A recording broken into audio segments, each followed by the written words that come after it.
ஒரு பசுமையான மலையாடி வாரத்தில் ஒரு தாயாடும் குட்டியாடும் புல் மேய்ஞ்சிக்கிட்டு இருந்தாங்க. அந்த குட்டியாடு அம்மா கிட்ட குறும்பத்தனம் பண்ணிக்கிட்டு ஜாலியாக விளையாடிக்கிட்டு 2 பேரும் புல் மேய்ஞ்சிக்கிட்டு இருந்தாங்க. அம்மா ஆடு சொல்லிக்கிட்டு இருந்துச்சு, யார் கண்டும் எதுக்காகவும் பயப்படக்கூடாது. எந்த ஒரு பெரிய மிருகம் நம்மளை வேட்டையாட வந்தால் கூட நம்ம யாருக்காகவும் எதுக்காகவும் பயந்து ஓடாமல் நம்ம தைரியமாக நின்று அவங்கள சமாளிக்கணும்னு சொல்லிக்கிட்டு இருந்துச்சு. சொல்லிக்கிட்டு இருக்கும்போதே ஒரு ஓனாய் வந்துக்கிட்டு இருந்துச்சு. பேசிக்கிட்டு இருக்கும்போதே ஓனாய் கிட்ட வந்த அப்புறம் தான் தாயாடும் குட்டியாடும் அந்த ஓனாயை பார்த்துட்டு அதிர்ச்சி ஆயிட்டாங்க. இருந்தாலும் அவங்க பயத்தை கண்ணில் காட்டலை. குட்டிக்கு தைரியம் சொல்லிக்கிட்டு இருந்துச்சு, ஓனாயோ இன்னைக்கு நான் எனக்கு அழகான சாப்பாடு மாட்டிருச்சு, இன்னைக்கு நல்லா நான் சாப்பிட போறேன்னு சொல்லி 2 பேரையும் பயன்படுத்திக்கிட்டு இருந்துச்சு.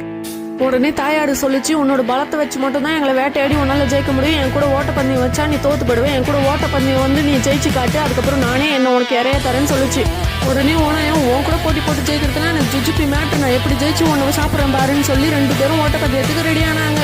இந்த ஸ்டோரியில் யார் ஜெயிச்சாங்கன்னு தெரிஞ்சுக்கணும்னா பார்ட் 2 வேணும்னா எல்லாரும் லைக் பண்ணி சப்ஸ்கிரைப் பண்ணுங்க. 100 லைக் வந்துச்சுன்னா பார்ட் 2 கண்டிப்பாக வரும். இன்ட்ரெஸ்டிங்காக